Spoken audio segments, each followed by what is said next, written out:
Hello എല്ലാവർക്കും സുഖമല്ലേ? അപ്പോൾ ഇന്നത്തെ വീഡിയോയിൽ ഞാൻ സ്റ്റഡി മെറ്റീരിയൽസ് അല്ലാതെ ഏതൊക്കെ ബുക്സാണ് CSEB എക്സാംസിന് വേണ്ടിയിട്ട് യൂസ് ചെയ്യുന്നതെന്നാണ് കേട്ടോ കാണിക്കുന്നത്. ആദ്യത്തെ book GK and current affairs ബുക്കാണ്. ഇത് കോപ്പറേറ്റീവ് വേ കേരളയുടെ ബുക്കാണ്. ഞാൻ റീസെൻ്റ്ലി ആണ് കേട്ടോ ഇത് പർച്ചേസ് ചെയ്തിട്ടുണ്ടായിരുന്നത്. അടുത്തത് ആക്ട് ആൻഡ് റൂൾസ് എന്നുള്ളൊരു ബുക്കാണ്. ഇത് വീറ്റയുടെ ബുക്കാണ്. ഇതും ഞാൻ വളരെ കുറച്ചായിട്ടേ ഉള്ളൂ കേട്ടോ വാങ്ങിയിട്ട്. അടുത്തത് ഞാൻ ഡിഗ്രിക്ക് BCom കോർപ്പറേഷൻ ആയിരുന്നു. അപ്പം യൂസ് ചെയ്തുകൊണ്ടിരുന്ന 2 ടെക്സ്റ്റ് ബുക്സാണിത്. ആദ്യത്തേത് പ്രിൻസിപ്പിൾസ് ഓഫ് കോർപ്പറേഷൻ എന്നൊരു ടെക്സ്റ്റ് ബുക്കാണ്. അടുത്തത് കോപ്പറേറ്റീവ് മാനേജ്മെൻറ്റ് ആൻഡ് അഡ്മിനിസ്ട്രേഷൻ എന്നൊരു ബുക്കാണ്. ഇതിൽ രണ്ടിലും അത്യാവശ്യം ഒരുപാട് കാര്യങ്ങൾ ഉൾപ്പെടുത്തിയിട്ടുണ്ട് കേട്ടോ.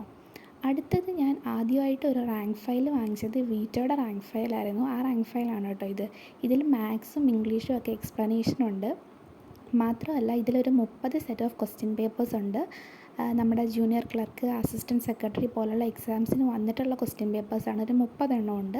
അത്യാവശ്യം യൂസ്ഫുള്ളാണ്. ഇതൊരു ബിഗിനറിനൊക്കെ പറ്റിയ റാങ്ക് ഫയൽ